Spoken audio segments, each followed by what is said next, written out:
오래전 1830년대에 어느 날 독일 트리에 살던 유대인 소년이 그의 법률가 아버지에게 이렇게 질문합니다. 아버지, 우리는 유대인인데 왜 유대인 회당에 안 가고 교회에 나가요? 라고 물었어요. 그랬더니 아버지의 대답은 전혀 신앙적인 대답이 아닙니다. 아들아, 우리가 다른 사람들에게 외면 왕따 당하지 않고 이 땅에 잘 살아가기 위해서는 그렇게 할 수밖에 없단다. 본래 이 소년의 할아버지는 유대인의 성경학자고 종교 지도자인 랍비였고 그의 큰아버지도 그 할아버지 뒤를 이어서 랍비, 그런 대단한 집안이죠. 그러나 현실 감각이 빠르고 이제 밝았던 이 소년의 아버지 법률가는 유대인들에 대한 사회적인 불이익과 정말 공격이 너무나 심하기 때문에 그걸 피하기 위해서 기독교인이 되었던 것입니다. 그러나 진정한 회심과 구원의 경험이 없었던 그는 자기 아들에게 아무런 신앙적, 영적인 영향력을 끼칠 수가 없었어요. 나이 6살에 개신교 교회에서 유아 침례도 아기에게 받게 했지만 그것이 이 소년을 믿음의 아들로 자라게 하지는 못했던 것입니다. 이렇게 자라던 소년은 대학에 들어가자마자 교회를 완전히 그만두게 되죠. 어려서부터 아버지 어머니 따라서 교회 다녔는데, 그리고 그의 나이 30세가 되던 해 1847년에 그는 엥겔스라고 하는 사람과 영국 런던에서 유명한 공산당 선언이라고 하는 걸 발표하게 이르렀습니다. 이 소년이 바로 독일의 철학자, 역사학자, 사회학자, 경제학자인 그리고 공산주의 혁명가였던 칼 마르크스라고 하는데 칼 마르크스라고 하는 겁니다. 결과적인 가정이긴 하지만 만일 이 소년이 어려서부터 부모와 교회로부터 참된 믿음의 사람으로 자랄 수 있었다면 세상의 역사는 지금 완전히 달라져 있을 수가 있습니다. 교회 안에서 우리가 경험할 수 있는 기독교 안의 최대 비극이 뭐냐? 교회 안에서 자라나고 교회를 출입하며 살아가도록 그저 부모를 따라다니는 습관적으로 형식적인 교인에 불과하고 참된 믿음을 배우지도 못하고 믿음을 지키지도 못하고 말더라 하는 것이에요. 오늘날 기독교 위기는 부모를 따라서 교회를 다니던 다음 세대들이 중학교 들어가거나 고등학교 들어가면 그냥 교회 떠나고, 교회는 이제 갈수록 다음 세대가 없어요. 그래서 나이 든 세대가 이제 떠나게 되면 교회는 텅텅 비게 되는 상황이 오게 되는 겁니다. 그런데 이런 믿음의 갈등을 겪고 있었던 교인들이 다수였던 교회가 오늘 우리가 공부하고자 하는 버가모 교회라고 하는 교회입니다.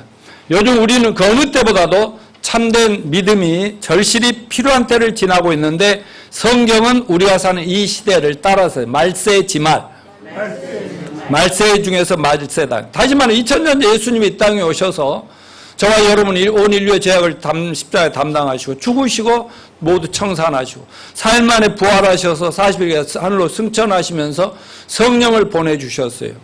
성령을 보내주심으로 그때부터 교회 시대가 시작되는 거예요. 물론 예수님이 이 땅에 따라할 때 12명 제자부터 교회가 시작됐지만 하늘로부터 성령이 강림하면서 그때부터 교회는 세상을 향해서 터지기 시작했다는 거죠. 그때부터 교회의 시대다. 그러니까 2000년 전부터 교회 시대. 지금은 무슨 시대예요? 교회 시대죠. 그리고 은혜 시대라고도 하면 동일한 말이에요. 말하자면 하나님 은혜로 어떤 흉악한 죄인도 다 구원받을 수 있는 그런 시대. 또 성령 시대다. 누구든 예수 믿으면 성령을 받고 성령 있는 사람만 하늘로 들림을 받을 수 있고 천국 갈 수 있으니까. 그리고 또 말세라고 하죠. 그 교회 예수님이 이 땅에 2000년 오셨을 때부터 말세라니까 지금은 말세라는 말은 세상 끝이라는 것이고 그게 인류의 종말이라는 말로 똑같은 말들이에요. 그러면 지금은 뭐냐? 따라서 말세지말이요. 네, 교회 시대가 끝나가고 있는 상황이라는 것을 기억하시길 바랍니다. 예수님이 이 땅 위에 계실 때에도 제자들에게 말씀하셨고 또 승천하신 후에도 또 여러 바울이라든가 또 여러 제자들 또 특별히 요한을 통해서 예수 재림과 인류 종말에 대해서 많이 말씀하시면서 제자들이 궁금해하니까 내가 세상에 다시 오고 또 세상을 끝장낼 때는 반드시 어떤 징조가 있을 것이다. 그러니까 몇 년 몇 월 며칠에 세상 끝난다고 말은 안 하고 내가 온다고 말은 안 해줄게. 왜? 얌체 같은 신앙인들 안 만들려고. 믿음으로 살라고. 그래서 그 대신 이러이러한 일들이 세상에 일어나는 걸 보면은 그날이 가까이 온다는 것을 알고 정신 바짝 차리고 올바로 주님 섬기라고 그렇게 말씀을 하셨던 걸 여러분 기억하실 것입니다. 요즘 주님이 예언하신 징조들이 우리나라에서만 아니라 온 세계적으로 막 일어나고 있는데 그중 요즘 우리가 겪고 있는 코로나19 팬데믹 현상이 수많은 말세 징조 중에 하나라고 볼 수 있습니다. 2020년 10월 24일 아침 7시 40분, 오늘 아침 7시 40분 통계입니다. 전 세계 코로나 확진자 4,283만 9,328원. 어제 밤에 보고 아침에 보니까 또 늘어나 있더라고요. 사망자가 115만 5,492명. 아니, 세계, 우리가 안 죽어서 그렇지, 사람들이 엄청 죽고 있다니까. 미국의 확진자만 880만 7,372명, 사망자가 22만 9,952명. 미국의 확진자가 어제 뉴스에는 그러더라고요.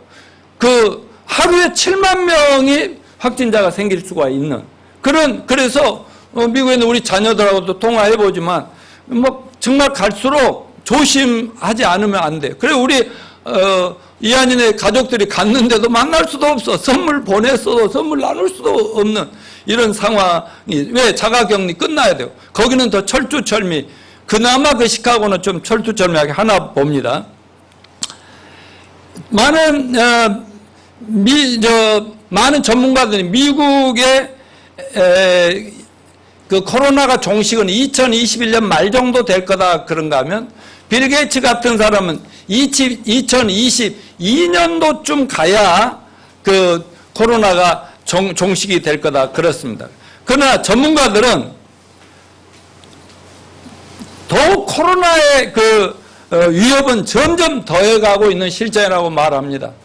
여러분, 이 코로나는요, 이걸로 끝나는 게 아니라 내후년까지도 갈 수 있는데, 문제는 이게 변형이 된다는 거예요. 바이러스가 변형이 되면 더 무시무시하고 더 큰 것들이 또 계속될 수 있고, 그런 것들이 지금 많이 있대요. 전문가들 얘기는. 언제 그것이 터질지 모른다. 이런 것을 우리가 기억하고 있어야 될 줄로 믿습니다. 이렇게 심각한 때 도저히 침묵할 수가 없어. 예수 재림과 인류 종말의 최고 예언서인 요한계시록을 저는 설교하지 않을 수가 없어서 매주 시리즈로 설교하고 있습니다. 오늘도 우리 요한계시록 시리즈 6번째로 1세기에 존재하던 소아시아 7교회의 천상의 하나님께서 7교회에게 보냈죠. 그런데 7교회는 7교회만 보낸 게 아니라 매 교회 말씀하실 때마다 교회들에게라고 하는 말을 잘 들어요. 교회들에게. 그러니까 교회 시대 모든 교회들이 다 들어야 될 편지를 보냈는데, 세 번째 버가모 교회를 우리 함께 공부함으로써 하나님이 디자인하시고 기뻐하시는 교회를 끝까지 잘 세워가는 우리 모두가 됩시다. 그러려면 어떻게 그 7교회를 모델로 해서 제시한 거기에 그들이 잘못한 건 뭐며 잘한 건 뭔지 이런 것들을 우리가 배워서 모두가 하나님께 칭찬받는 서울우리교회 성도들이 되시기를 축원합니다. 자, 버가모 교회에 소개된 주님의 모습을 보면은 그 교회마다 예수님의 천상에게 예수님 모습이 다르게 이렇게 보여지고 있거든요. 에베소 복습 차원에서 에베소 교회는 뭐라고 그랬어요? 오른손에 7표를 붙잡고 7 금초대 사이를 다니시는 예수님으로 나왔어요. 7 금초대는 손에 7표는 목회자들이고 성도들이라고 그랬죠. 그리고 7 촛대 사이는 교회 사이를 예수님이 다니신다.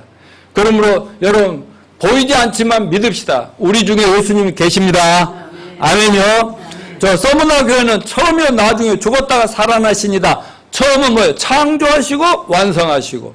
인류 역사 시작하시고 끝내실 분이 그분이요. 죽었다가 살아났으니까 죽을 수밖에 없는 인간들을 다시 살리셔서 영원히 살게 해주실 그분이 말씀하신다. 아멘. 오늘 본문 12절에 다 같이 버가모 교회 사자에게 편지하기를 좌우에 날성검을 가진 이가 가라사대. 여러분, 좌우 날성검 이 말을 들으면 어떤 생각이 드십니까? 어떤 느낌이 들어요? 수술. 그래도 수술 두려워요, 안 두려워요? 하여튼 칼을 하면 식칼을 가지고 나도 막 요즘 사과도 깎고 해가지고 이제 애들 가고 며느리 밥 잘 얻어먹다가 이제 또 본 자리로 돌아와서 합니다만 이거 하면은 언제 어떻게 될지 모르고 조심해야 돼요, 안 해야 돼요? 수술 앞에 딱 서면 누구나 나를 고쳐주려고 하지만 무서워요, 안 무서워요? 무섭죠. 그러니까 그냥 주사 딱 나 잠자게 해버리고 그러잖아요.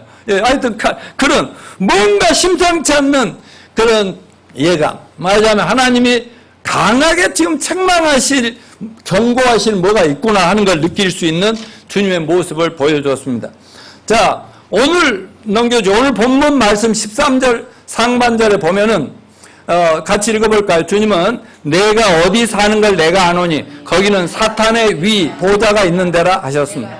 예, 우선 거기까지만. 버가모 지역은 우상 숭배가 가득하고 하나님을 대적하는 영들이 있는 곳이다. 사탄의 보좌가 이렇게 있고 거기에 귀신들이 영들이 줄 서 있는 곳이다. 그러니까 이 버가모 지역은 소아시아 여러 도시들 가운데 에베소와 서모나와 함께 소위 소아시아의 3대 도시로 일컬어지는데 로마가 소아시아 지역을 다스리는 매우 중요하게 여겼던 행정수도였습니다.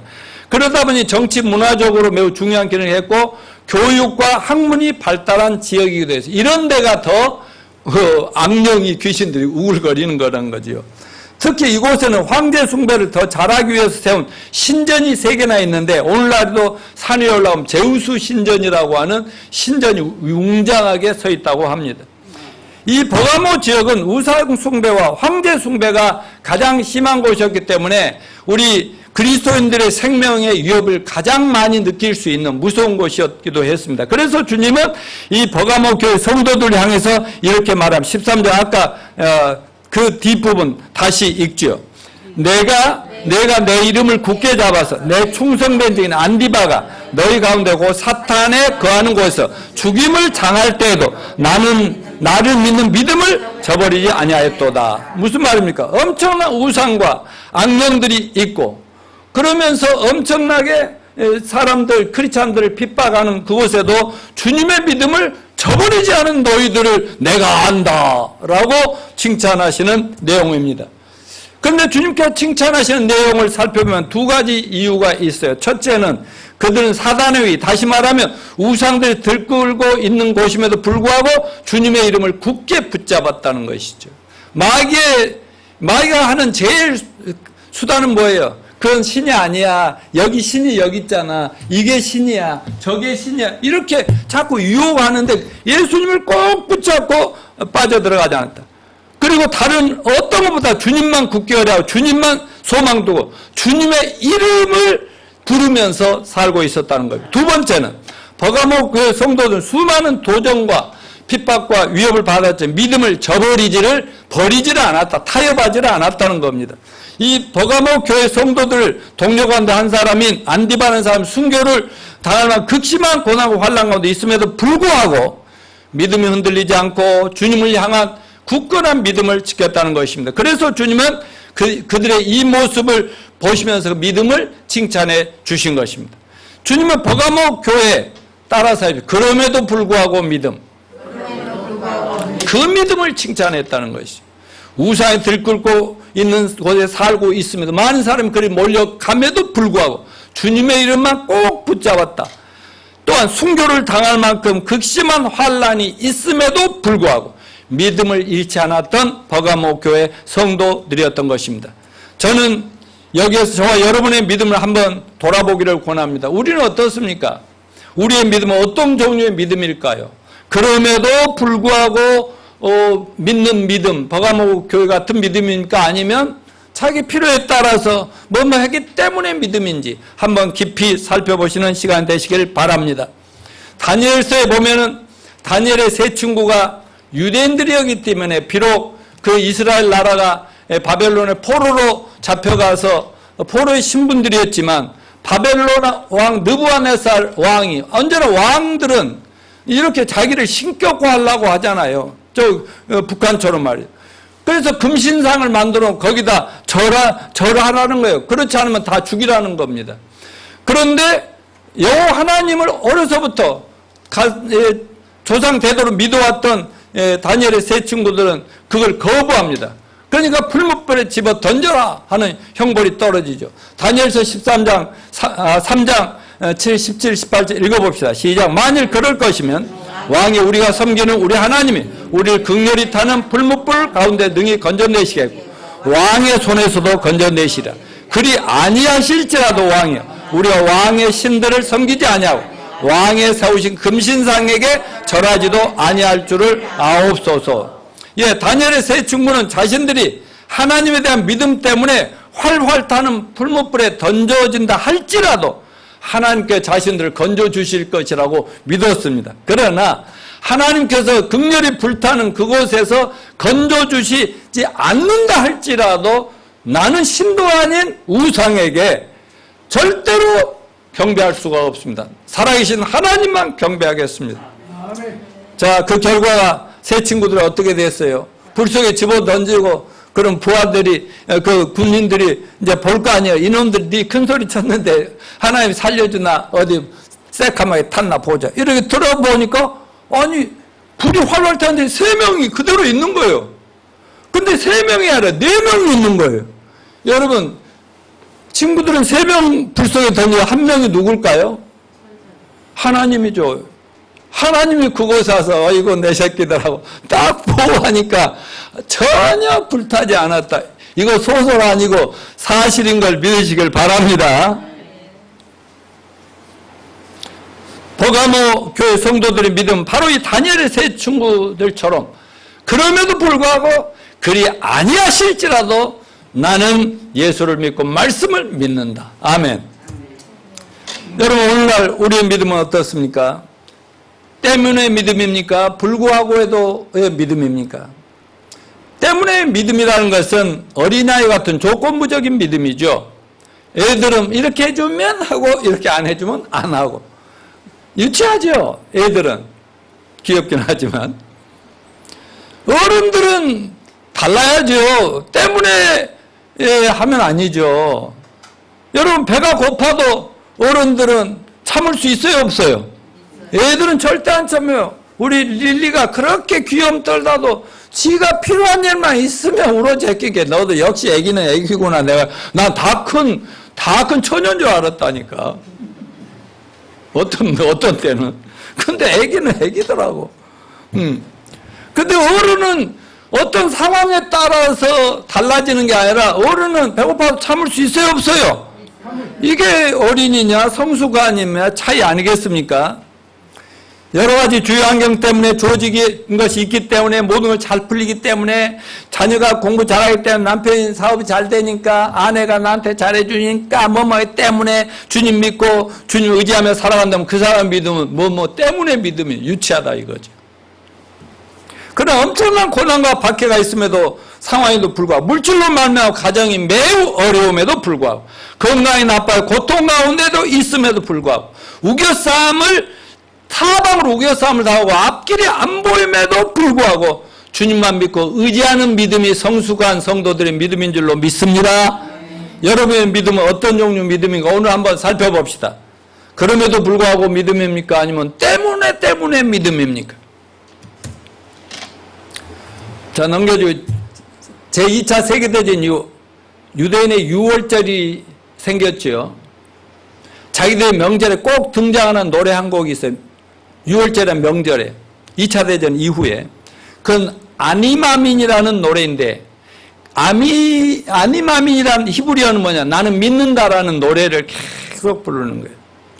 근데 이 노래가 작곡된 것은 놀랍게도 유대인이란 이유만으로 600만 명이 대학살을 당했던 그 독일의 공포의 아우슈비츠 수용소였단 말이에요. 맞아요. 오늘 죽을지 내일 죽을지 모르는 그곳에서 그들은 나는 믿습니다. 아니마민 아니마민 이렇게 노래를 했다는 거죠. 이 곡을 만든 사람도 그 감금된 불행한 유대인이었습니다. 악명 높은 이 아우슈비츠 수용소에 어느 젊고 유능한 외과 의사 유태인이 있었습니다. 수용된 그는 매일 그 깜빵에서 가스실로 몇 명 나와 너 나와 너 누구 나와 하면은 벌거벗은 채로 가가지고요 그냥 그 가스실로 들어가서 그 자리에 죽는 거예요. 매일 그 상황을 이 의사가 보는 거예요. 자기도 언제 불일지 내일 앞을 알 수 없는 상황인데 그때 이제 밖에 나가서 운동장에 작업할 때 거기에서 유리병이 깨진 그 조각을 하나 몰래 담아가지고 포켓에 담아가지고 나옵니다.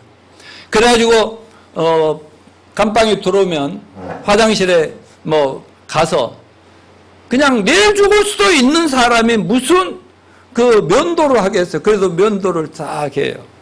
저는 그 심정 압니다. 제가 전도사 때 모포 성 콜롬바 병원에 이번에 중환자실에서 47kg, 8kg까지 낮아지고 언제 죽을지 모르고 피토하고 막 그런 아주 위기 상황이었는데요. 그래도요 저는 거기서 언제나 면도를 했거든요. 지금도 매일 면도하지만 왜냐하면 나는 옆에 전도를 해야 되거든. 난 오늘 죽어도 천국 가니까 너도 당신도 중환자도 믿어 이래야 되니까. 근데 이분은 그거를 계속해. 그러면 면도기도 안 좋은데 얼마나 피가 나고 막 그랬겠어요. 그래도 그렇게 있는 거예요. 그러니까 이 몇몇 이제 또 가스실 보낼 사람 데리러 오는데 그 사람 군인들이 보니까 이렇게 물들어서도 면도하고 이 사람을 데려갈 수가 없더라는 거지. 왜냐하면 이 사람은 쓸모가 있을 것 같아서 끝까지 뒀는데 그래가지고 결국은 독일이 완전 패망할 때까지 살아남았는데 수용소를 떠날 때 그 사람에게 딱 남아있는 거 하나 뭔지 알아요? 유리 조각 면도기 하나 가지고 나왔답니다. 그 믿음으로 끝까지 하나님의 도움을 기다렸던 유대인 의사 빅터 프랭클인데 이 사람이 이런 유명한 말을 했어요. 따라서 봅시다. 하나님의 도움은 결코 늦는 법이 없습니다. 다만 우리가 너무 성급할 뿐입니다. 아멘입니까? 아멘. 그렇습니다. 하나님 분명히 우리에게 가장 합당한 때에 우리의 필요들을 채워주실 줄로 믿습니다. 비록 우리의 기대와 소망대로 일이 진행되지 않음에도 불구하고 하나님은 언제나 바라보고 지키시고 알고 역사하심을 믿읍시다. 그러므로 버가모 성도들처럼 믿음의 사람들이 되시길 바랍니다. 그럼에도 불구하고 믿음의 소유자들이 됩시다. 엄청난 고난과 박해가 있는 상황에도 불구하고 주님을 믿고 주님을 의지하시기 바랍니다. 물질 문제로, 건강 문제로, 자녀 문제로, 가정 문제, 그리고 심지어 코로나 문제로 고통 가운데 있음에도 불구하고 주님 한 분만 구하고 주님만 신뢰하는 저와 여러분이 되시기를 축원합니다. 주님은 버가모 교회가 어떤 상황에 철저하게 주님만 붙잡고 의지하니까 너무 이뻐가지고 그들에게 놀라운 칭찬을 하시고 축복도 약속하시는 걸 볼 수 있습니다. 서울 우리 교회 모든 성도들도 버가모 교회 식구들처럼 천상의 주님으로부터 칭찬만 받는 성도들이 되시길 축원합니다. 자, 이처럼 주님께서 크게 기뻐하시고 칭찬한 버가모 교회임에도 불구하고 천상의 주님께서 강하게 책망하시는 내용이 또 나옵니다. 왜냐하면 그들이 처음에는 잘 믿다가 믿음은 그러면 잘 믿었는데 고난은 잘 견뎠는데 달콤한 죄악의 유혹에 해가지고 넘어가 버렸다는 겁니다. 그래서 이 버가모 교회는 엄청난 박해와 고난 가운데 믿음을 지킨 교회이지만 죄악의 유혹, 사단의 유혹에는 쉽게 넘어가 버렸다는 거예요.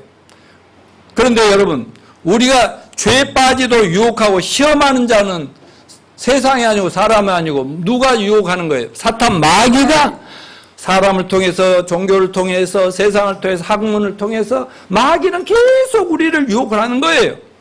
그래서 버가모 교회는 좌우의 낯선검을 가진 한 모습으로 주님으로부터 강한 책망을 받게 되는 것입니다. 버가모 교회가 범한 두 가지 죄가 있습니다. 첫째 범죄는 뭐예요? 그들 중에 발람의 교훈을 따르는 잘못이 있었다고 합니다. 여러분 14절을 읽어볼까요? 시작. 그러나 내게 두 가지 책망할 것이 있나니 거기 내게 발람의 교훈을 지키는 자들이 있도다.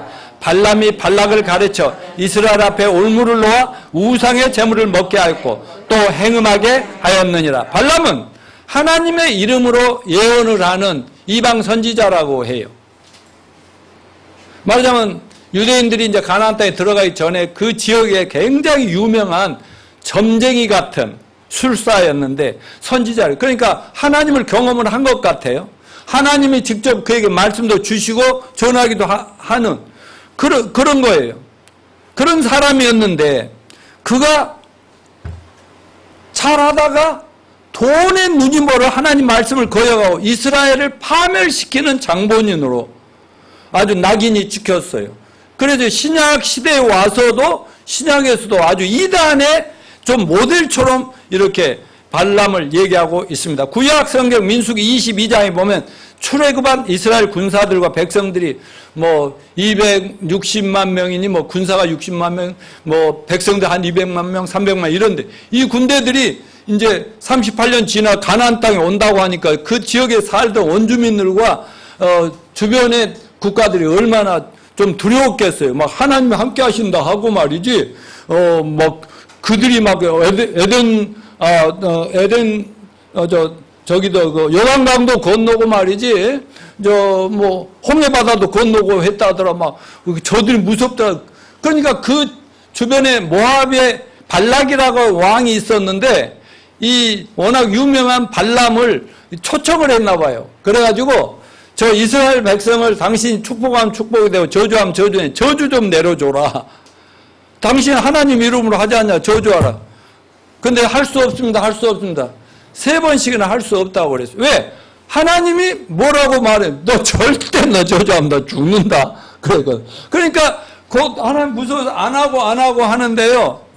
그래서 결국은 돈을 못 벌게 되잖아요. 그러니까 이 발람이 잔머리를 써가지고 돈을 좋아하게 됐나 봐요. 이 돈이 문제야. 돈이 따라서 돈은 꼭 필요한 것인데 일만하게 뿌리다. 나 우리 이한이 시한이 둘이 놔두고 용돈 주면서요 돈의 경제를 가르치면 그랬다니까. 따라서 해. 나는 그렇게 하거든. 알아듣든 보단 따라서 해. 따라서 합니다. 재물을 사랑하면 일만하게 뿌리니라. 또 이렇게 욕심이 잉태한 적, 내가 막 설명을 하죠. 욕심이 배에다 딱 배면 뭐가 나요? 욕심이 잉태한 지 죄를 낳고 죄가 나오고 죄가 또 낳았으면 커잖아. 그럼 뭐만 난다? 사망이 오느니라. 그런 얘기를 다 따라서 하게 한다니까. 왜냐하면 경제가 중요해. 이 사람 잘 나가다요. 왜 역사적으로 이런 흉악한 인물로 타락해버렸냐면요. 돈 사랑 때문에 그랬다는 거예요. 돈. 그래가지고 돈을 받으려고요. 발락 왕한테 뭐라고 한 줄 알아요? 그냥 잔치를 배설하고 예배하러 하라고 해서 해놓고 그냥 그 창녀들을 모아가지고 그 청년들을 다 타락시킵시다. 이런 식으로 해가지고요. 전략을 짜가지고 돈을 받아요.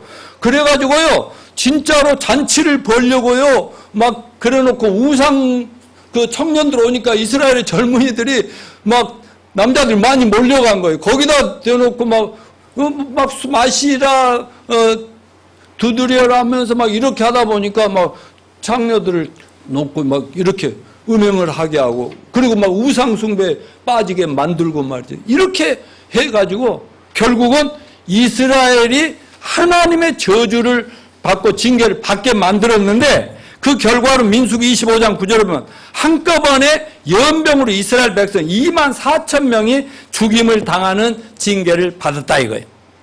여러분 여기 연병으로 죽었다 그러거든. 연병이 뭐예요? 바이러스거든. 코로나가 뭐예요? 바이러스거든요. 코로나 바이러스 같은 전염병입니다. 그러므로 여러분 잘 기억하세요. 자, 코로나19는 하나님이 이 세상의 타락과 죄악에 대한 경종이자 징벌이라고 볼 수가 있어요. 그리고 교회들이 잘못되는 것에 대해서 하나님이 경종을 울리고 있다는 것을 알아야 됩니다. 예수 재림과 인류 종말의 징조 중에 하나라는 사실을 잊지 맙시다. 이처럼 발람은 하나님 백성 이스라엘을 부패하게 만들고 이스라엘을 결국 멸망하도록 만들었던 장본입니다. 그런데 신약시대 주님이 세우신 버가모 교회 안에도 발람이 이스라엘 백성을 유혹해서 망하게 한 것과 똑같은 일들이 벌어진 것을 천상에서 보시고 너희놈들 이러면 안 돼 이렇게 책망했다는 사실입니다. 자, 두 번째는 니골라당의 교훈이 교회 안에서 번지고 있었다는 거예요. 15절을 읽어봅시다. 시작. 이와 같이 내게도 니골라당의 교훈을 지키는 자들이 있구나. 니골라당이란 초대교인 예루살렘 교회에서 선출된 7명의 집사가 있었다고 했잖아요. 그 중에 니골라라는 안수 집사에 의해서 시작된 교회 안에 이단 교리를 퍼뜨린 파당 그룹이 지어졌다면, 그래서 교회가 분열이 되기 시작하고 교회가 오염되기 시작했다고 에베소 교회 처음 교회 얘기할 때 말씀 좀 드렸습니다. 니골라는 새로운 교리를 세워서 교리를 따른 무리로 한 당파를 형성했는데 초대교회에서 이들을 가리켜 니골라 당이다, 이단이다 라고 이름을 부른 것입니다. 이 니골라 당의 사람들은 에베소 교회 때 잠깐 말씀드렸듯이 영혼만 깨끗하면 되니 육체는 마음대로 죄를 지어도 괜찮다라고 주장합니다. 이미 예수님 믿고 난 뒤 우리 영혼이 깨끗해졌으니 아무렇게 멋대로 살아도 상관없다니까 이런 식의 잘못된 교리를 가르쳤어요. 여러분, 우리는 예수를 믿음으로 모든 죄를 용서받았습니다. 우리 영혼이 구원받은 것을 확실히 믿습니다. 구원받았기 때문에 천국까지 갈 때까지 우리가 아직도 연약한 부분이 많이 있지만 우리의 삶은 계속 거룩한 변화를 받아 나가야 할 책임이 있습니다.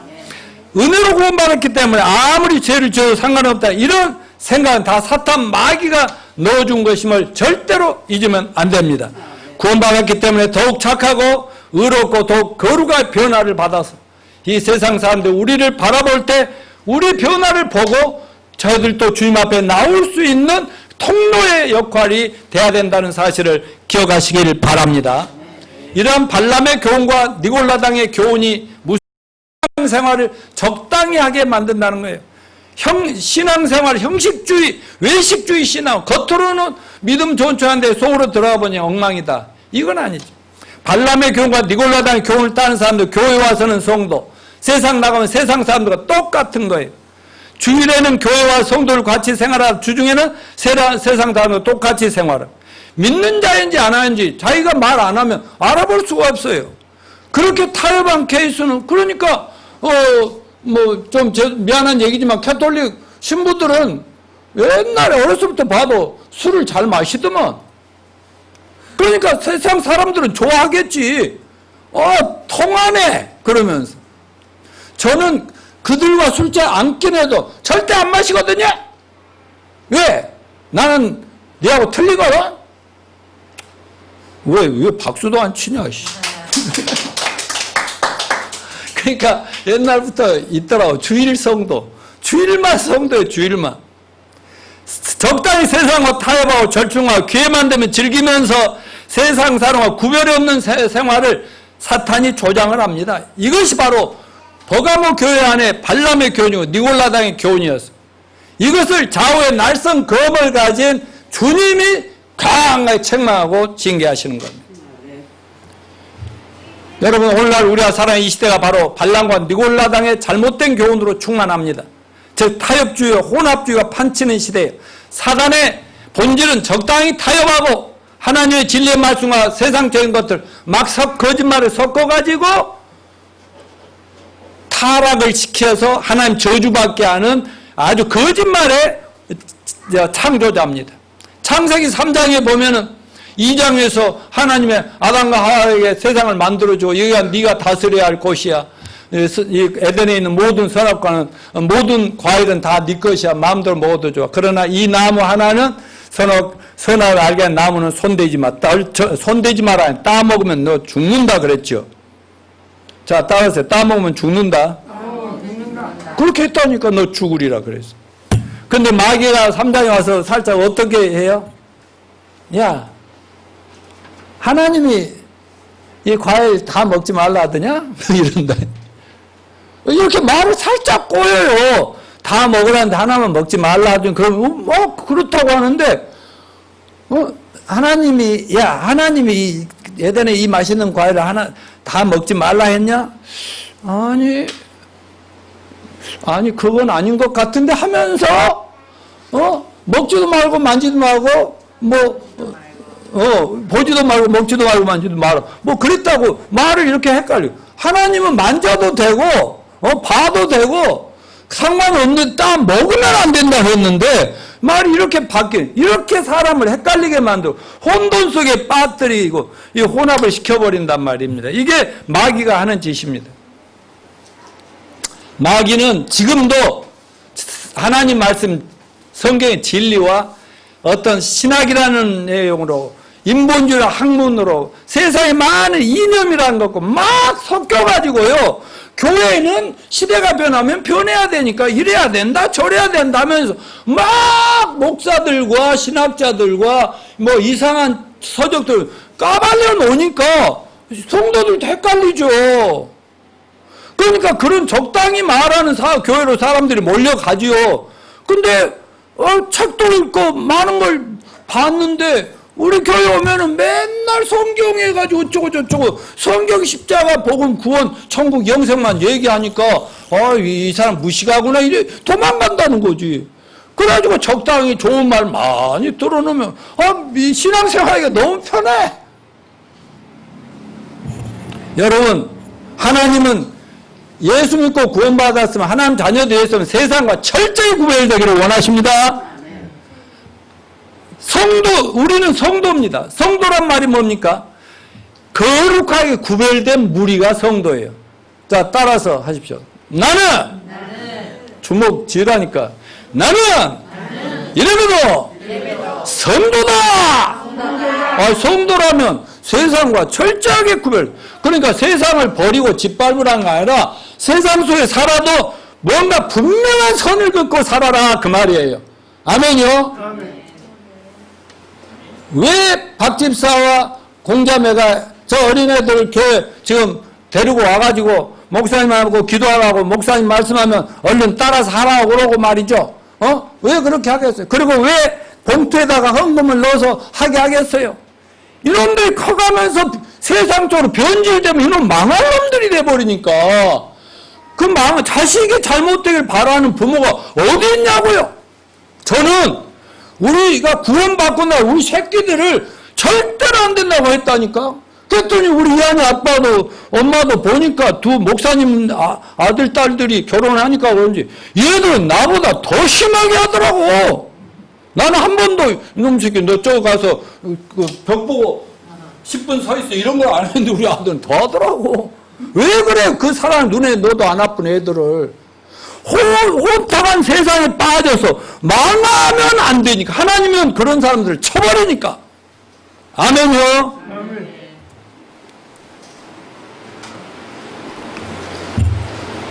하나님은 신앙의 지조를 지키기를 원하십니다.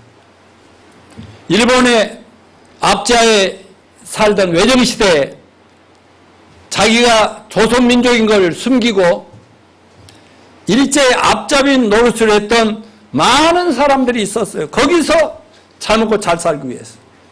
그 중에 대표적인 인물이 춘원 이광수. 반면에 철저히 일본에 저항하면서 독립운동을 하다가 죽은 많은 사람들인데 그 중에 백범 김구 선생. 여러분은 사람이 자꾸 이랬다 저랬다 변질되는 사람이 좋아요? 지조를 지키는 사람이 좋아요? 예, 마찬가지로 신실한 하나님께서도 믿음의 변절자를 좋아하지 않습니다. 한번 믿었으면 정확하게 제대로 똑바로 믿는 사람을 하나님은 축복하시고 마음껏 키워서 쓰시기를 원하신다. 아멘이요? 그러므로 여러분 우리는 모든 시대가 어떻게 변하든 누가 뭐라든 성경의 진리와 세상의 어떤 이론과도 다 섞여서 혼타가 혼잡한 그런 신앙인들이 되지 말고 성경만 믿읍시다. 성경만 팝시다.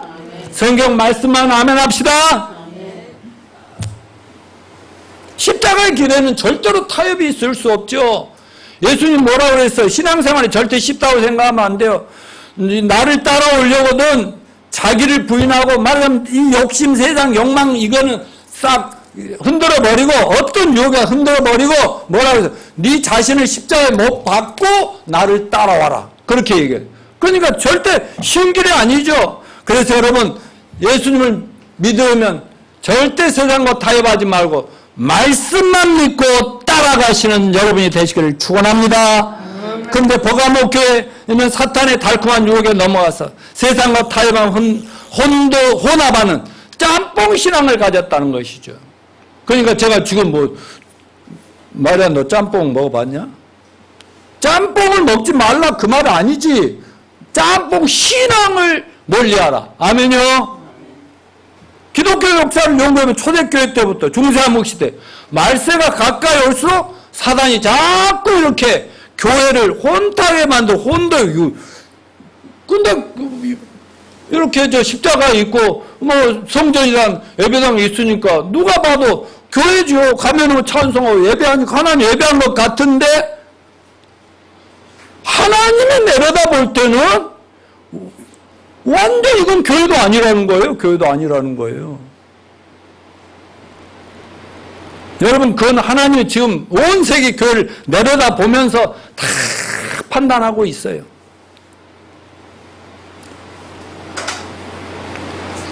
그래서 이번에 하나님이 코로나라는 대포 한 방을 빡 쏴버렸다니까 이 땅에다. 그 전 세계가 모임했어요 못했어요? 교회들이 뭐냐고 비대면이라 했어요. 우리나라도 비대면 끝나고 이제 예배가 회복됩니다 하고 다 써붙여놨는데 요즘 3분의 1이 교회 안 나가겠대? 집에서 혼자 예배해도 되겠더만. 이러다 보면 어떻게 타락한 줄 아세요? 나는 유튜브 보고 침대에 누워가지고 이 따위로 이런 식으로 신앙하는 거 하나님 좋아하겠어요? 그래서요 지금 물론 우리 교회도 앞으로 이 시대가 코로나를 통과하면서 코로나 이후에 어떻게 변할지 모르니까 어차피 우리가 건물이 교회가 아니고 성전이 아니고 예배당에 하나님이 계신 게 아니고 우리 여러분과 저희 안에 하나님 계세요 안 계세요? 우리가 성전이죠. 우리가 옆에 공원에서 모이면 여기 임대료 안 나오고 좋겠네 스타디룸에서 하면 좋겠네 우리 어떻게 될지 몰라요 상황이. 그러지만 우리는 어떤 상황에서도 우리가 성전의 모임을 카페에서 하든 공원에서 하든 어떤 좀 사무실장 빌려서 하든 어떤 식으로 하든지 간에 끝까지 믿음을 지키는 저와 여러분이 되시기를 바랍니다. 이제 교회 막 무너져 가고요. 교회 떠나가기 시작하고 이건 사탄이 완전히 막 깔깔거려요. 얼마나 웃고 난리겠습니까? 자, 이럴 때 주님께서는 16절 이렇게 경고합니다. 넘겨줘. 시작. 그러므로 회개하라. 그리하지 아니하면 내가 내게 속히 임하여 내 입에 검으로 그들과 싸우리라. 이거는 예수님 재림하신다는 거 아니에요. 임한다는 것은 회개하지 않는 자를 징계하러 등장하시겠다는 거예요. 회개하라는 것이에요.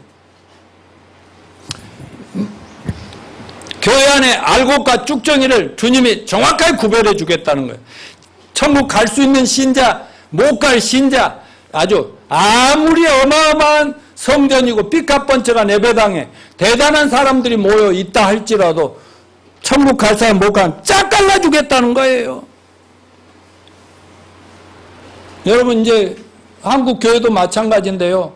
수많은 은행 빚으로 막 예배당에 했는데 신자들이 막 줄어들고 교인들이 줄어버리며 굉장히 문제가 돈 문제예요. 돈 문제.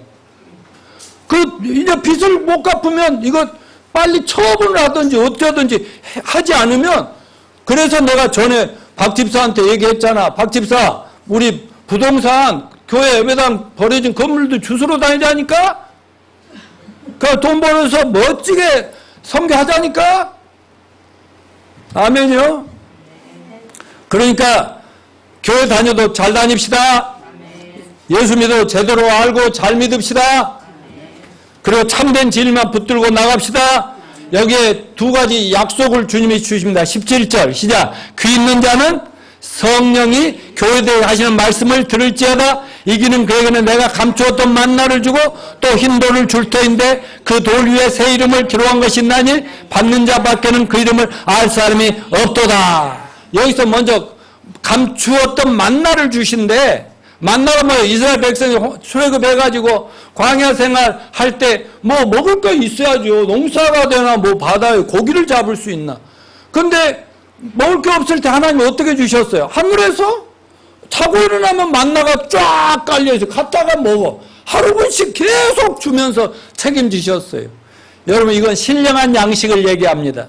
하나님이 감춰놓은 끝까지 우리의 믿음을 보면서 신령한 만나를 내려주실 그날을 더욱 기대합니다.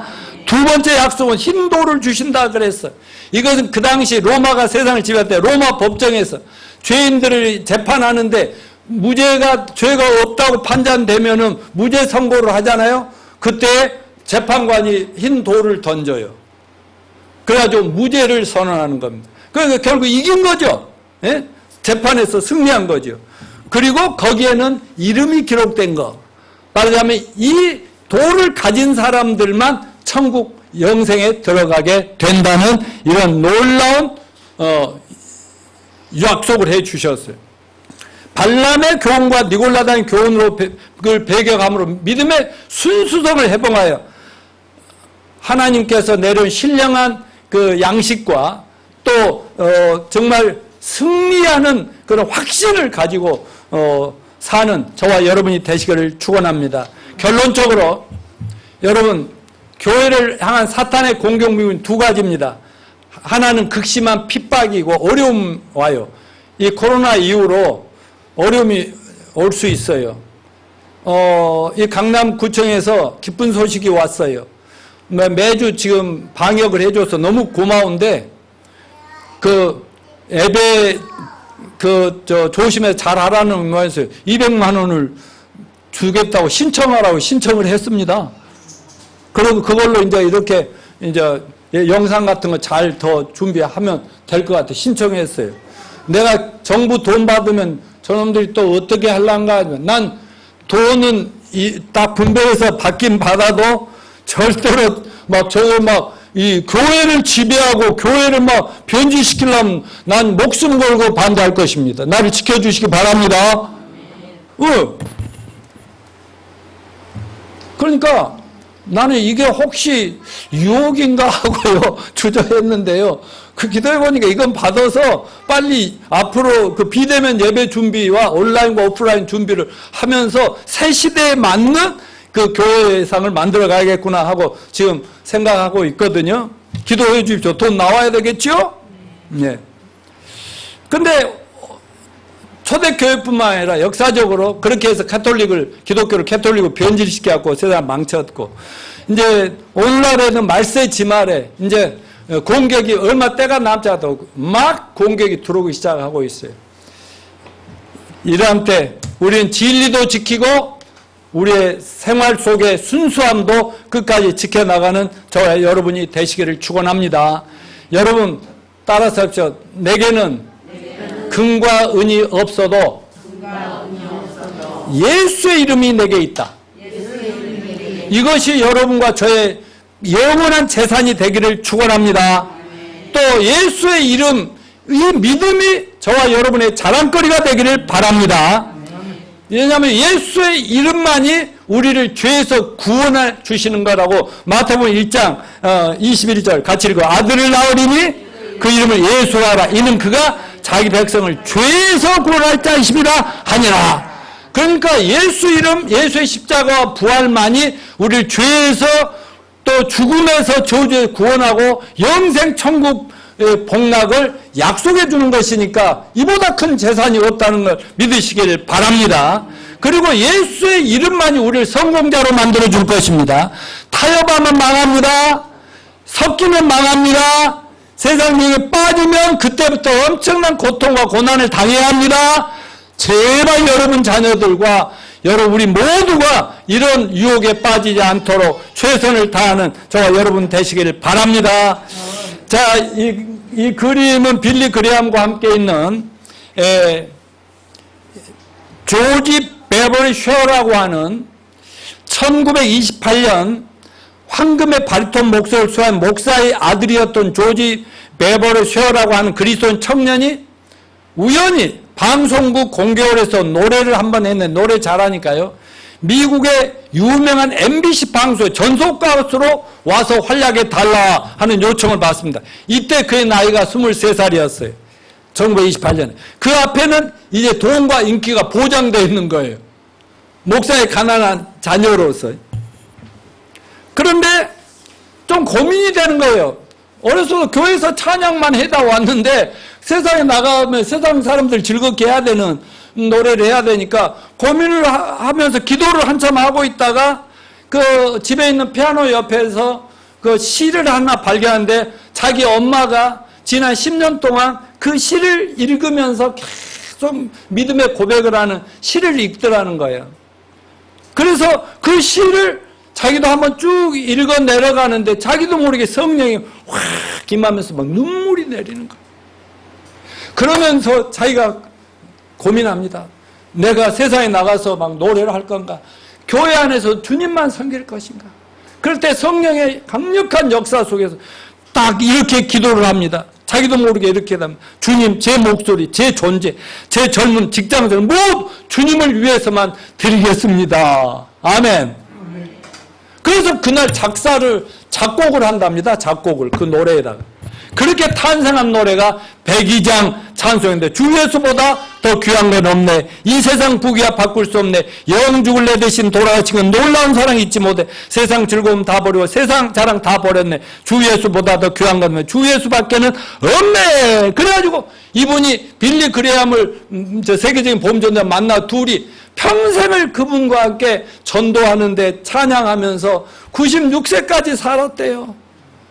그러면 이런 끈질기게 변질하지 않고 하나님께 초점 맞추는 저와 여러분이 되어 주님께 칭찬받고 이 마지막 시대를 책임지는 서울 우리교회 여러분 일당백이 되시기를 축원합니다.